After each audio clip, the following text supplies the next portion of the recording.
Hey everybody, welcome to the SaaS Founder Show. We are back for another week. This is Tony Zayas, Andy Helko, my co-founder. How you doing, Andy? Good. How are you doing, Tony? I'm doing great. I assume we're going to have a huge audience because there's no other live streaming events happening at this very moment. Quiet news day, nothing going on in the world. So that's most right. people are tuning in here to hear from another great SaaS founder today. So with that, I will introduce Reetu Gupta, who is the CEO and co-founder at CircledIn. So Ritu, thank you so much for joining us. We'd love to hear a little bit about CircledIn, and then we just want to dive in and into your story. Absolutely. Thank you for having me, Tony and Andy. Looking forward to this chat. That's great. So tell us a little bit about CircledIn, what the platform is all about. Obviously, I've gone in and read about it. It sounds fantastic. Really cool. It is fantastic. So think of CircledIn as LinkedIn for Gen Z.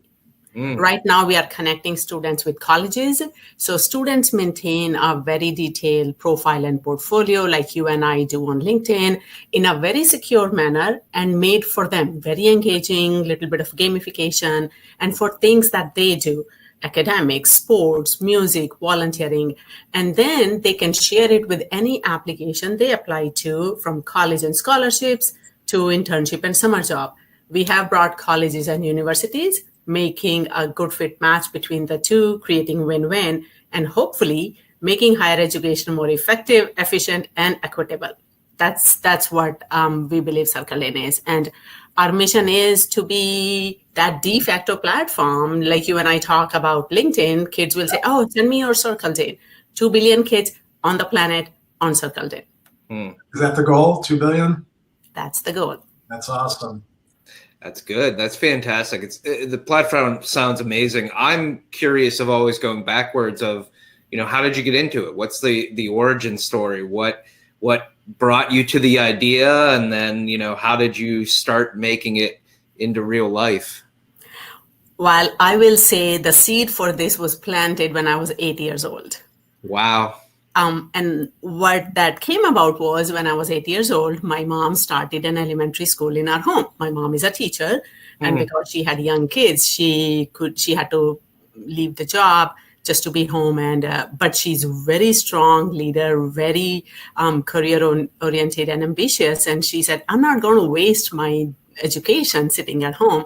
So she started an elementary school, and this was in 80s. I'm dating myself here, in India, in a small town when education was not a norm. Yeah. So we had to go knock on people's doors and say, hey, send your kid to this elementary school. We'll teach them read or write. And people looked at us funny. It's like, oh, who's going to work in the farm? Who's going to herd the cattle? So through that experience, convincing people the value of education, I think that went deep in my DNA. And I had a very humble beginning. Like I said, mom was not working. Dad was literally fresh out of college, if you will. And so from there, I knew that I need to get education. So I went and did my engineering, master's of engineering, and then started my career in software industry. Fast forward, education in US K-12 system, especially, I feel is absolutely underserved by technology. It's dated to 100 years old. I have kids now. As they are going through that, and I'm growing up again all over with them. And I'm thinking, man, as a parent, as a technologist, as a businesswoman, and as an educator, I call myself, I saw so many opportunities to make education better over the years. And this one opportunity, just so much, it was in my face. I was like, oh God, this is $1 billion idea. I need to drop everything and I need to do it. So. And I think with the pandemic and everything, it's even exasperated Correct. This, challenge of technology for that K through 12. I have 2 kids as well, so I see it myself. Yeah, absolutely. And COVID actually has done really funny thing to education. I think there's a short-term impact and there's a long-term impact. Mm-hmm. And I think it has brought education finally into 2021. So we are not in 1950s anymore, which we were before COVID when it comes to technology. Like now every teacher, every professor has to be online, has to be on Zoom, and they are more open to technology now. If you present something to them, they will listen to you. Before that, that was not the case. I'm a history professor. I don't care about technology. Well, now you have to because you're teaching on technology. So it has definitely done that from overall higher education or education perspective, especially for college admissions. It has just disrupted big time. Current process was so inefficient. $10 billion are spent by colleges in recruiting kids, which most people don't know. You and I as parents do not know that. And on that $10 billion, they only get 1% return. There are better ways of doing things. Just bring them to 2021. You are talking to Gen Z, it has to be online. You can't send this paper flyer to my daughter for all boys college for my daughter. So that's what is happening today. And that's what we are disrupting. And with COVID, everybody's a lot more open to technology as well as they're seeing the need. There's no escape from technology anymore. Yeah, I agree. Something that really interests me, and we've talked with a lot of founders about mentors. But the interesting thing that you kind of hinted at that we've never talked about is family. So your mom, your dad, your other family. Can you talk a little bit about the influence or, what even that story of your mom starting her own school, how that influenced you and has helped drive what you're doing now? Well, everything I am today, and I know people say that it's a cliche, even if she was not my mom, she is the strongest woman I have seen in my life. Just to give you an example, when she was young, after her 12th grade, she was not allowed to go to college. She snuck out of her home to go to college every single day. It took her 7 years to do a 3 or 4 year degree. That's my mom. That's the woman she is. Somehow, I don't know how she got this bug of education, but she knew that she has to get educated. And that's what she did. If you look at, especially for women in India at that time, that's whole another conversation, what society was like, and even today, what it is like. There were no rights. There's no equality with male. And so my mom had to stand up for herself a lot. And we grew up seeing that. And other thing is, I don't have any brother. So we were special target of Indian society for their, just like looking at us like, oh, poor you don't have a brother. Oh, poor you don't have a son. So I told my parents, I'll be the son you don't have. And I tried very hard my whole life. I used to work with construction workers in my home because that's what kids did or boys did, and I wanted to do that. I changed electrical wires with my dad just so that I can prove that I am that son. You don't have to feel bad. And of course, all that made me very strong. All that made me think there's nothing you cannot do. Nothing. And my mom is a huge philanthropist as well. So when she was running the school, in every society, there's income disparity. So there were these low-income kids who were definitely behind than typical kids. So she called them in our home after school in the evening to teach them extra. And she dragged me and my sisters to teach them. Imagine being 10-year-old and teaching an elementary 5-6-year-old kid. You have to get stronger. You have to get that philanthropy in your head. You have to have social mission. And just this tenacity to do things, like nothing can stop you, I love the word tenacity. I think for any founder, anybody that starts a company, tenacity is one of those, required elements of the equation. I'm curious, how much do you think family and, how you grew up influences starting a business or this entrepreneurial mindset? My dad was an entrepreneur and owned a business for 35 years. So I grew up around it. I'm curious from your perspective, how you think that influences not just you, but just generally the entrepreneurial, ecosystem. I think I know there's definitely influence, but influence is not always positive influence, right? So my mom was a strong woman. She ran her school. My dad is a attorney. It's not same as here, like rich attorneys. It's very different in India. So almost like his own practice. So everything is entrepreneurial, and I got that. I can tell you, my daughters are not going to be an entrepreneur because they have seen me working my tail off 100 hours a week. So influence definitely is there, but sometimes it becomes the reverse. Psychology is like, oh my God, I'm not going to do what my mom or dad are doing. And sometimes it's like, yes, I want to be like my mom. I want to be as respected and as strong as she is. So it can go either way, but definitely there's an influence. And I tell everyone, irrespective of entrepreneurship, we are what our experience have been. We are made of our experiences. You have one bad experience, you are going to hate that thing for the rest of your life. You have one great experience, you're going to love that thing for the rest of your life, most of the times. So experiences make us the person we are and we become. Yeah, it's so interesting. Well, that makes a lot of sense then, for her having that influence. Given where you're at now, with the focus on technology, obviously you were raised with the absolute importance of education and the tenacity, to dive in and build a business. I would like to hear where did you come up with the concept for CircledIn? Yeah, absolutely. Like I mentioned that I have two kids. So many years ago, my daughter was applying to middle school. Agreed, it was a private middle school. And it took us 3 weeks to put her application together. And even after that, I did not know what will click with recruiters, because in the end, we all are human. We just talked about you are what your experiences are.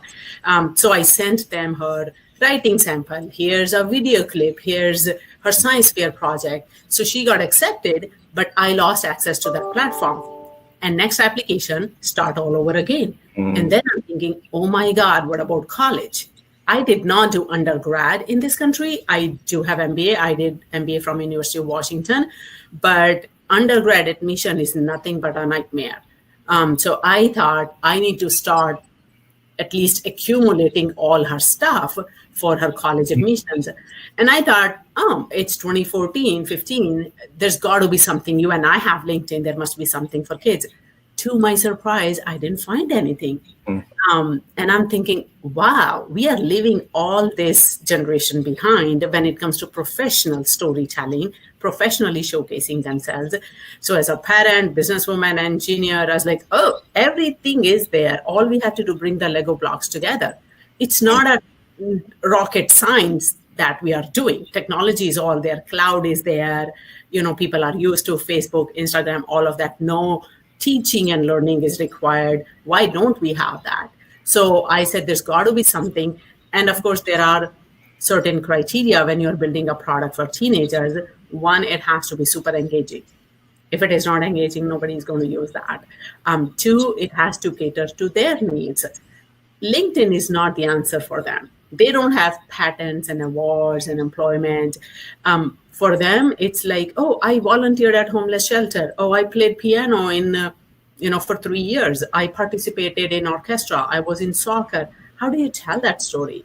So that's what CircledIn provides, where they can put all their records, they can keep all their media files and their story, what they did, when they did, in 7 different categories that encompasses their whole life. And then they can share it with any application that they are applying to. Going to the social impact, so we are social enterprise as well. There is huge disparity in this country, and especially COVID has exposed that to an extreme. But even before COVID, I know that at-risk youth go to college at 30% lower rate. So we made our mission for ourselves that in 5 years, we want to shrink that by 2 percentage points. So bringing these kids onto the platform and then exposing them to the information. Not everybody is going to go to 4-year college. Yes, I get that. But that should be a conscious decision, not an oversight. Not because there's nobody guiding Johnny that, hey, there are options. And we cannot say financials are the reason. That's baloney, if you ask me, because over $2 billion in Pell Grant was unused, left on the table. Whereas imagine how many kids we could have gone through the college with that $2 billion, because nobody even knows there's that money sitting around. Yeah.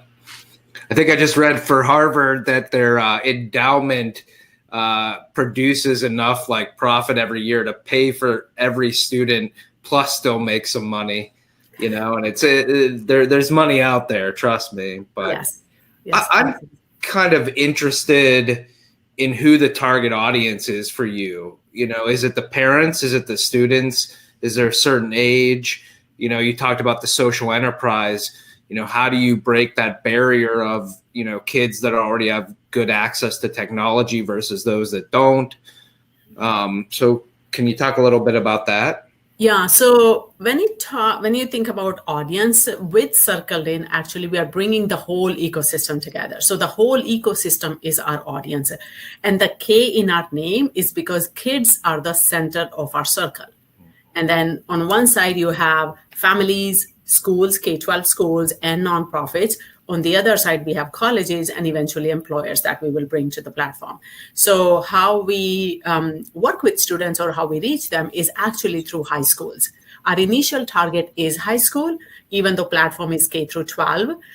So in high school, that's when urgency of like getting your act together starts, no matter what you'll be doing after high school. Mm-hmm. So we reach out to high school counselors and we say, hey, we have this cool platform. It's free for students. And they love it. Counselors have become our biggest evangelist, and they share it with kids. Kids use it. It's free for them and all of that stuff. Then we have also built an offering for schools themselves. So there is a sort of a private network, if you will. Foundation is same student portal. Above that, you have teachers and counselors. Above that, you have school login. There is value proposition at every level. I'm sure we don't have time to get into that, but a K-12 can use so much more efficiency today in their operations. And that's exactly what CircledIn brings to the table, where teachers and counselors can learn about every kid in 30-second quick view of the profile, and bam, they know who this kid is. And they can personalize the learning. They can do a whole bunch of other stuff. So that's the school side. And then, of course, colleges, bringing them to CircledIn and showing them everything about Johnny, everything about Sarah. If you are, let's say, a STEM school, you are Cal Poly, you are not going to go after kids whose intended major is literature. There's no point, right? Now, if you know the intended major of a kid, or if you can see that this student is more musically inclined or sports inclined, you can make the decision not to chase after kids who are not going to be successful at your campus, who will not be coming to your campus. So with this rich data, over 100 plus points, we give a lot more information to colleges to find the best fit and most likely to succeed students for their campus. Yeah, it's interesting. It sounds like the platform's really robust. Can you tell me how you went about building? Was it bootstrapped? Did you work on it yourself or hire other folks? Did you raise capital? What was kind of that process for you? Yeah, absolutely. So one word I will say is pivot, that many people may hate, and because pivot's hard. Initially, when we started, so I have software background, software engineering, but after I went to MBA at University of Washington, graduated in 2010, I moved on to business side. I had not coded for a longest time. Now, fortunately, my husband is also a software engineer of 22 plus years. So I remember one winter break, whole December, this is all we did, literally 15-hour day. We slept on the floor if we had to. I was very frustrated in coding because I didn't have skills. So when he went back to office, I will spend all day 8 hours doing one tiny thing, and he'll come home and he'll say, oh, that's what this is. And I was so frustrated. Then I said, I'm not going to code. That's not my core competency. It's not my time. So we have tapped into a lot of interns at the University of Washington. We have tapped into high school interns, even for the reason that we want them to approve the product. because eventually it's going to go to their peers. By engaging them in the process, we have built product a lot more engaging for every student out there. We did do Bootstrap, and we launched first actually with the schools. So we went to schools, elementary, middle, high schools, and we said, your kids need to have this portfolio. Honestly, they looked at us funny. They're like, who are you? I've never heard of you. Believe it or not, in 2 years, we had 3,000 kids. Wow. It was pathetic. And I was hitting ground every single day, it's literally boots on the ground. And then I think it was 2017, I was giving a talk at South by Southwest. And that's where I heard Mark Cuban give another talk. And he said, in next 5 years, companies that are data, AI, and ML based will succeed. Rest everything will perish, which I think was overstatement. But a light bulb went off in my head. I'm like, oh my God, I'm sitting on this $1 billion idea, waiting for schools to adopt us. Came back home, went to the drawing board, and started working on how we are going to position it differently in the market. I want to go direct to Tony, direct to Andy, and reach out to their kids or their kids directly. And that was the hardest part. I will say that those 3-4 months, you are running your current business. You're still trying to work with those prospects and customers, and you are doing this whole new business, if you will. Very, very hard. But then in August, we came out with a new business model, new product. It's same product, but how we are going to target, new go-to-market strategy, put that in front of angel investors and raise about $500,000. They loved that. One thing I did, of course, before that, building these relationships, because you can't just walk into an office, ask for a check, and they'll give you. No, they have to know you for months and months before that, even years. Raised that round, and we launched what we call CircledIn 2.0 in January 2018. And again, went to high school counselors. We said, hey, use it for your kids for free, give it to them. And it took off. It took off like we beat all our goals. We in 2018 with 100,000 kids with zero ad spend. So far, we have not done any ad. Everything is organic. Everything is word of mouth, if you can still use that word these days, but no ad spend. And that's when we knew we are on the right track. And then, of course, our existing investors came back and said, oh, we want to put more money. And we are almost at like $825,000 so far. And now we are doing our next VC round for growth, basically. That's where we are. The path to monetization and path to profitability and path to $1 billion is not easy. What is the revenue model for the business? So we have 3 revenue streams. Very first one is the colleges. Remember that $10 billion colleges are spending? They're going after a piece of that pie. So colleges pay for access to the platform, access to students, and it's a SaaS model subscription. Every year you have 3-year renewable contract, and you can increase and decrease. There are multiple price points, 3 price points to be fair, and you can pick any price point, and then you can use the platform.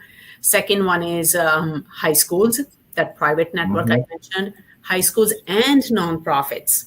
So since we are social enterprise, how we reach those at-risk youth, we reach them through nonprofit organizations. And let me tell you one thing, not all nonprofits are poor. They serve poor kids, but they are not poor. There's plenty budget there, plenty money to be made there. Right. There are some that don't have money, and we give them for free when they can't afford. In fact, all Title I schools are free. Any free and reduced lunch population percentage that you have, we give that discount to every school. So that's our second revenue stream. And then finally, we are launching the subscription version for students. I'm sure you and I can pay $100 a year. And almost like Robin Hood, not every kid has to pay, but people who can, yes, you will have these additional services and you will pay $100 a year. Pretty interesting. I'm curious, Ritu, about the virality of the platform, because it sounds like you said, that word of mouth, if we can call it. How did that happen kind of organically, or did you guys put certain things in there with intention so that it was easy to share, easy to spread, because obviously that's super important in bringing in new users. Yes, absolutely. I mean, just because you put virality on your whiteboard doesn't happen automatically. You have to work towards that. If only, right? Yeah. So first thing is, we narrowed our focus. Yes, we have students from all over the country, but we are not going to call counselors all over the country. That will be stupid. So you go region wise, and we targeted 22 states in the country. Even now, that's what we are continuing with. East Coast, West Coast, what we call smile states. And there's Texas in the middle. And reaching out, because when in one particular region, believe it or not, all the counselors talk to each other, all college dean admissions talk to each other. So if you can capture that region, you get your foot in, you will spread from there. So that was one strategy. And the other one is incentives. So we have gamification built onto the platform. And for students, it's points. And they work.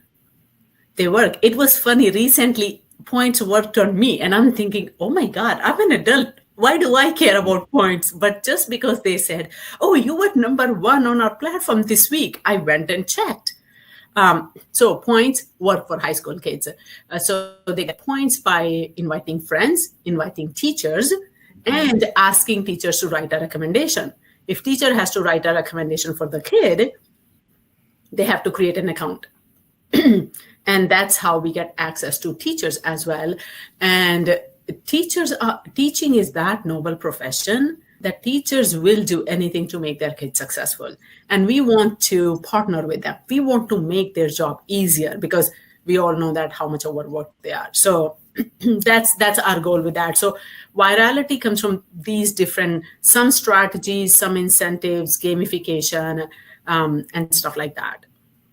And then on the side of engagement, just overall, you're dealing with, youth, so young users that are in there.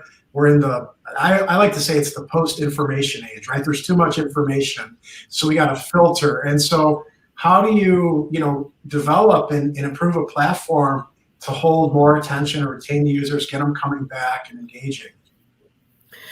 First of all, frame of reference. We are not Instagram. We are not TikTok. We are not here to give you that pleasure of gaming. That's just who we are not. That's where the noise is. And if you want to be a signal, you have to be a very strong signal. We are not that. What we are, you are in a very different mindset as a student. You are thinking about your studies, you're thinking about school, you're thinking about college, maybe next internship, maybe summer job, whatever that is. You're not thinking fun. You are thinking more your life as a whole in a serious manner, though it's good for it to be not so hard to deal with, making it easy to use and a little bit of fun. And actually, that's what 11th grader said one time. He said, oh, I didn't know it's so easy to use and almost fun. And I'm like, okay, we'll take that. Almost fun from a 17-year-old.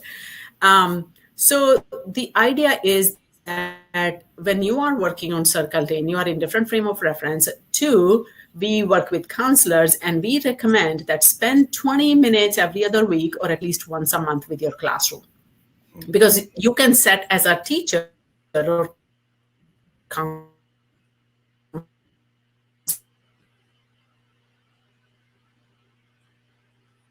Uh-oh. Are we having some internet issues? Yeah, looks like breaking up a little bit. Yeah, you both were frozen on me, but I think now you're back. Yeah, can you hear me? We're back. Yeah. Yes.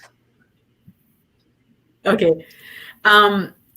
So it is including the adults in their life and going to a space in their mental space that's not TikTok or Instagram. And what we are seeing, so we use Google Analytics, just like 90% other companies probably. And Google puts you in a category. So our category is job and education. You can change that if you want to, but Google puts you in a certain category. In our category of size of the company, our students are spending 3 times more time on CircledIn than benchmark, which is amazing. Our bounce rate is like half of industry average. That's awesome. Yeah. Wow. And Tony, it's utes, not youves, as Joe Pesci would say. Okay. Yeah. Utes. You mentioned your husband being involved. What's the team look like right now? Is it, still in the family? Have you, how have you expanded? Who's involved, and how has that changed? Well, even if you expand, family is always involved. So dinner table conversation is always just circled in. So yes, my husband is the part-time CTO. Okay. That's the best we could find and the cheapest. We don't pay him. And he cooks dinners too. That's nice. That's a pretty awesome CTO. So we have him, and we have a sales and marketing team in US and engineering team in India. So one thing we have been very scrappy and very frugal as a startup. That's what you have to do, right? If somebody asks me, hey, can I have that subscription for like $100 a year or $100 a month? Okay. Tell me what return I will get for that $100. How much will I get back? Every $100 has to give me back $300 or $400. It's just like investment. So those type of conversations. And to stretch our dollar further, we opened an engineering division in India. As you can imagine, we are based in Seattle. Here, you cannot get a software engineer for less than $120,000. Right. In India, you can get for $20,000. So literally 1/5, 1/6 of your current price. If for one engineer, you can have a team of 6. So we have right now 5 people in India, which is equivalent to 1 person in the US. And we have a salesperson and marketing. We are actually recruiting for one more salesperson right now, and myself, of course. I saw that you're hiring for sales, right? So what is that when you're looking to hire? What are some of the attributes that you're looking for in that person you want to bring into your team? Because you have this vision here, and you probably want people who are in alignment, who get the mission, and are going to move it forward. So who are you looking for? Yeah, so it's funny, like even before this, I did hiring my whole life and firing. And in those 20 years when I was in corporate America, hard skills are minimum to compete. You have to be able to do the job. Soft skills are the differentiator. And in startup, hard skills are, yes, still minimum to compete, but to a lower level, lower degree, because soft skills have gone at a much higher level. One, very first question I ask them, why CircledIn? You have to have passion for the industry. You have to have passion for the market we are serving. That's one thing. If you are, let's say if you're a video gamer, education may not be your thing, right? Or if you're cannabis, if you are enterprise cloud, education is not your thing. So don't waste your or my time. Second thing is working in a startup.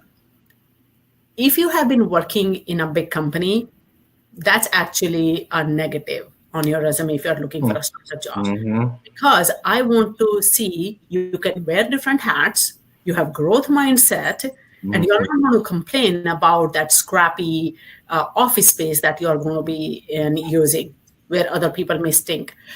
Not necessarily, you know what I mean. So if you have that luxurious mindset, startup is not for you. You have to be ready to do whatever it takes. I call myself chief everything officer, from janitors to president and everything in between. From our employees, I don't ask them to be janitor, but you have to be able to wear different hats. We only have 2 departments in the company, engineering and everything else. So either you are writing code or you're doing everything else. Sales, marketing, biz dev, PR, whatever you want to call it. Everything is all in one. So there's no one set of hard skills, because if you look at hard skills, they will only have 1 or 2. They're not going to have like 5 different expertise area. So the skills that you look for, can they learn? Do they have growth mindset? And of course, very first thing, are they passionate about the industry, about the space? And what is their experience? What's their story? Like you asked me, why did I do that? I want to know some story from their life, personal experience, where education became higher on their priority list. And then just this tenacity. And one thing I'll tell, join us at the ground floor, and then let's build an elevator together to 70th floor. That's what you're signing up for. It's a long-term wealth benefit. Even without that, your learning is going to be so massive, so massive. Nobody else can teach you that. No college, Right. no degree can teach you what a startup can teach you. I have master's in engineering, I have MBA, but what I have learned in the last 4 or 5 years, I could not have learned in 5 lifetimes. Everything from legal to PR to sales to you name it. You have to do everything. Yeah, starting a business is a crash course. I started our company when I was 22, right out of college, and I agree. I mean, the first couple of years, it's just a lot of mistakes and learning a lot. And that's probably one of the fantastic things about being an entrepreneur is, the rate that you learn. You mentioned growth mindset. You mentioned soft skills. And even, that expectation of what the culture is like. I'm just kind of curious from your perspective, one, do you feel like people are coming out of college and into life with those soft skills and growth mindset? And then two, how do you think the influence of other companies and their culture of, free meals and haircuts influences what they think a startup should look like? And that is one thing I tell everybody. Media has completely glamorized startups. Oh, yeah. And it's nothing but that. Okay. You cannot call Facebook or Google or Amazon a startup where you have ping pong table. Ping pong table is a very typical symbol of startup. And I start with that saying we do not have a ping pong table, or free meals or laundry or dry cleaning and everything, ready for you at your workplace. So that's where the differentiator is. Actually, if anybody is driven by that, not a good fit for my company. It's Right. that simple. In fact, that gives me very clear indication. I recently interviewed someone. He was a teacher, and then he moved into Amazon sales. And he claimed that, our group was also like a startup, had conversations, and just the questions they ask you, it's not a good fit. Mm-hmm. Oh, what is the PTO? Oh, what is the benefits? What are the benefits? Or, just stuff that you don't even think about in a startup. These are all either big companies, benefits or whatever that is. That actually helps me differentiate who knows about startup and who does not. Yeah. So those are great points, and it totally makes sense. How do you articulate to those candidates the idea of, like you said, start with me at the ground floor and let's build something amazing? How do you articulate your vision, where you see things going? Because I think hearing what you want to do can be super motivating to the right person. And I say just exactly that, actually. Let's join us at ground floor and let's build an elevator together to 70th floor. And even if you don't get to 70th floor, the learning is going to be massive. And that is why it depends on who you are targeting, going back to. So what we are doing is we are targeting people who are 3 to 5 years out of college, or the other end of the spectrum who have 20, 25 years of experience. So these are the people. I don't have baggage. I don't have too much, mortgage and car payment and all of that stuff. And I can work. I want to work. I'm hungry. I want to learn. So because they're just starting off their career, they want to do what they need to do. The other end is the opposite. I want to do what I want to do. I'm done doing what I needed to do. So I'm on the other end of the spectrum. So those people are, again, very different values they bring to the table. A lot of energy on a fresh grad, a lot of experience on an experienced person, more seasoned person. So those are the people you target. And very clearly you say, this is a startup and this is what we are building. If they are motivated by the industry, by your mission, and then if they fit one of those buckets, and then third one becomes that, hey, I'm hungry.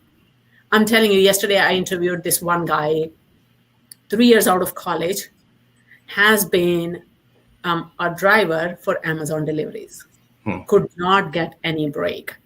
Okay, but on the side, he has been doing a whole bunch of stuff. His resume spoke to me. I don't know why. And I had my first meeting with him, and now we are doing interview 2 and 3. And I'm thinking that he'll probably come join us. He has all the skills that we want, hard skills, and that hunger. Imagine having a 4-year degree and driving prime truck for 2 years just to pay the bills. But you want to do more than that. You want to do marketing. You want to do content creation. You want to write articles and PRs and SEO and SEM. This is a break. He gets a break. He's going to work so much and so passionately. That's exactly what any company wants and needs. I'm curious for you, how do you think you've changed and evolved from the day you scribbled the idea on the napkin to now? What both role, mentally, kind of emotionally, what's that journey been like? Oh, it's a totally different person. Totally different person. Yeah, tell me a little bit about what's changed and, what drove those changes. Some changes are good, some changes are not so good. I will say that. One was a huge thing that I think that happened to me, substance in life that came like, oh my God, these luxury cars and vacation and these houses don't mean a squat. I don't know how I came to that nirvana, if you will. So when I was in corporate America, it's like, we want to do what Joneses do. Our car is bigger than Joneses, right? That rat race. Yeah. That rat race was always their fancy vacation. Did you go to Hawaii or did you go to Mexico? I was part of that rat race, even though I was always like little bit, considering where I'm coming from, I was a little bit off, but there was still like, oh, kids want to go to Hawaii or Mexico. Let's go to Mexico because we could afford and we could do. During this whole experience, I've not taken a salary. We have put our own money, hundreds and thousands of dollars, whatever we had, into the company.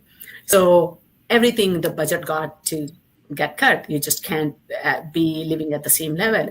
Yeah. And the thing that I think I have learned the most, I and my kids, everything they ask for example, I'll say, do you want it or do you need it? Now they don't even ask what they want. They only ask for what they need. So it's the differentiation between what is fluff and what is substance. Yeah. We can't go to Hawaii anymore. So our vacation is every now and then ordering dinner and watching a movie together. After I started CircledIn for 3 years, we literally ate less than 5 times a year outside. It was all homemade food. Yeah. Because we didn't want to waste money. And that gave that fiscal responsibility into my kids, and it brought a lot of substance in my life as well. All this fancy stuff does not matter. Yeah. What matters is what you are going to leave behind once you leave the world. And then on the professional side, all this learning.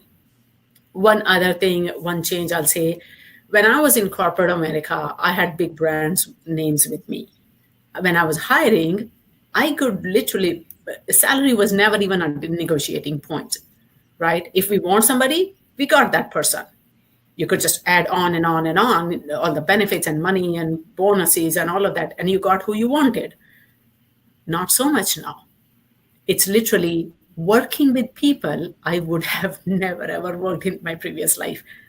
I have worked with those people now in my company. Why? Because I can't afford 6-figure salary for these people. I get people who I pay 40, 50, 60,000, which means in some ways you get what you pay for. So which means you have to work with them. So a lot more mentoring, a lot more helping, a lot more guiding, and all of that stuff. And a lot more patience. I have learned to be a lot more patient as an entrepreneur versus before. Yeah, I think every entrepreneur has a little bit of that sacrifice story, whether it's time, it's money, relationships, whatever it might be, that, it costs something to do this. So I think there's always some sort of sacrifice story in it. Yeah, there has to be. I mean, without sacrifice, you're not going to survive for too long. Like that means you are not putting your best. Like you have to You have to stretch yourself. That's what startup and entrepreneurship is all about. Cost of entrepreneurship is very, very high. Like if I was in corporate America in 5 years, I would have easily made over $1 million, would have gone to any vacation, would have done, attended every soccer game of my daughter. Nothing. Now I'm working 100 hours a week at $0 salary, no vacation, no luxuries, no nothing. I went from a luxury Lexus car to a Prius. That's the change that entrepreneurship brings to you. It's part of the journey in many ways. Correct. So what would you say is on the horizon here for 2021 for you and CircledIn? Yeah, so for CircledIn is we want to be adopted by a lot more colleges and universities to use CircledIn. Like we were talking before, COVID has disrupted college admissions a lot. SAT, ACT are out the window, which means that colleges will need something else to evaluate kids. Do I take Johnny? Do I take Sarah? So the holistic portfolio is that thing. There has been movement towards that even before COVID. COVID just has proven to be the final nail in the coffin of SAT, ACT. That's what I say. So we are looking to have a lot more adoption by colleges and universities, looking to raise our first VC round, first institutional round, and growing the team. And be able to do some ads and some marketing and some branding for our students, for our B2C market. With funding, we'll be able to do that. So that's what we are looking to do. COVID has also brought new opportunities and new use cases for CircledIn that we were not thinking before. International expansion became a lot more urgent than before. Because if you see education, EdTech especially is exploding in India. Baiju, $10 billion valuation, raised $1 billion. Multiply that by 70, because that's the conversion rate from US dollar to Indian rupee. I mean, it's insane amount of money. Like even if you burn every day, you will have heat for a whole year in your house. That much money. Yeah. So which means that the geographical boundaries are blurring even more. World is shrinking even more. So we are evaluating our plans for international expansion as well. Okay. So you're currently right now really focused on the US, but you do want to expand. Yes, absolutely. That. Yeah. How do you think about that strategy and vision for the future? What's your process? Are you very, do you think big and 10 years down the road and then try and figure out how to get there, or more structured with a process to determine, okay, this is our 1 year goal and how do we break that into objectives? How do you do your strategic planning and visioning for the organization? I take the first approach. Actually, I start big and then backtracking, like working backwards from there, personally as well as for the company. Like personally, for example, when I was in corporate America, anybody said, what's your plan for next 5 years? I said, let me first tell you what my plan is when I'm 65 years old. So I will be on cover of Fortune magazine as CEO of the year. Backtrack from there. What does it look like in 20 years, in 10 years, in 5 years, in 2 years? So that's how I plan, a personal life as well as company. I'm looking at ringing New York Stock Exchange bell in 10 years or so. Let's work backwards from there. What does that look like? International expansion is one big part of that. To get to that, we need to raise funding. To get to that, so it's always this sort of dominoes effect. Yeah. What leads to the next step? But one of the things my leadership professor taught at University of Washington, there's this word called BHAG. I don't know if you have heard that or not. We use it all the time. Yeah. I do too. So big, hairy, audacious goal. If you don't have BHAG, you're not doing justice to yourself. Smart goals are for average people. Yeah. You want to be extraordinary, you have to have a BHAG. So have a BHAG and then work back from there. That's the approach we take. That's awesome. Yeah, we use BHAGs every day with our, ourselves, our clients. I'm a big fan of that as well. Or even, just big, hairy, audacious ideas we've been starting to do with folks. But Do you use any business methodologies like to run the business, whether that's defining Yes. and So on documenting? engineering side, Yeah, go ahead.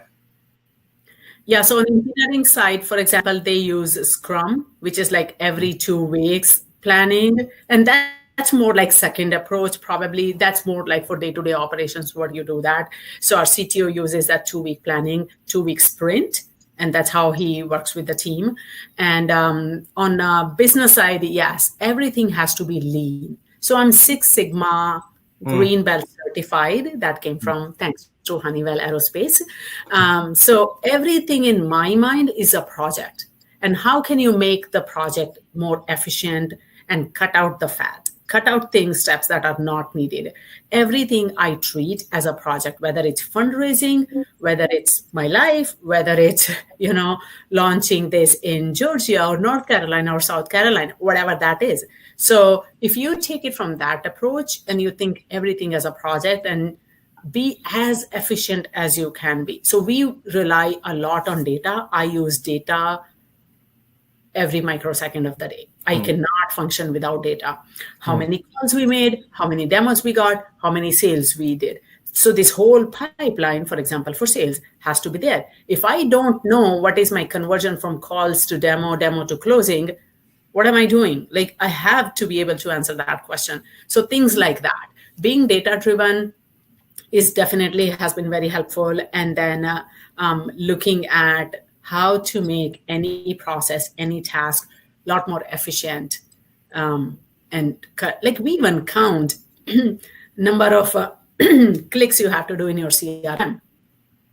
Even for our product, one of my requirement to engineering team is anything student has to do should not take more than 3 clicks. If you are hitting 3, that's too much already. It cannot go to 4th. Things like that. So it's efficiencies. No, that's great. For sure. We're getting close to the end of the hour here, so this has been fantastic. And anything else that you want to ask? Yeah, I've been asking the same question to all of our founders this year, and I'm going to go through the whole year. But I'd love to know if you went back in time and had coffee with yourself at the start of all of this. What is the 1 or 2 pieces of advice that you would give to yourself about what's coming and where you went? Yeah, I think the only thing I will tell myself is develop that tortoise shell now. Do not take anything personally. There will be a lot more rejections that will come than you have ever seen in your life, ever. I was not used to failures. I got everything I wanted, meaning I worked my tail off, but I got in every college I wanted. In fact, like for example, for my MBA, I said, I want 4.0 GPA.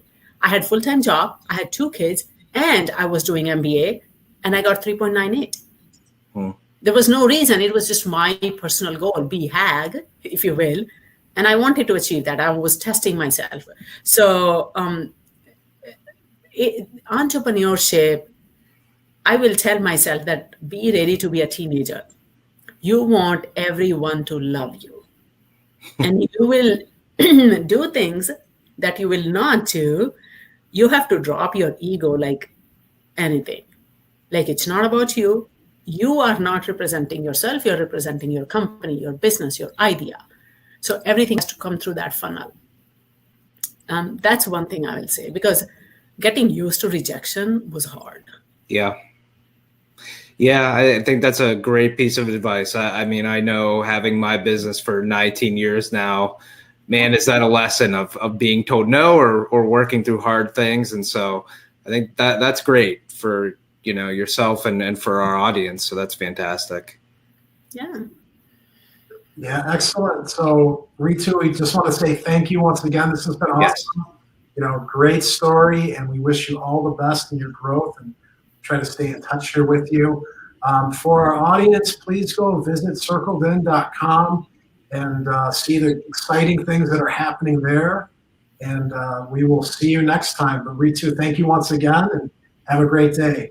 Well, thank you for having me, guys. It was a pleasure talking to both of you. Yeah, same. Thank you. Go check out CircledIn. Thank you. All right. Bye-bye.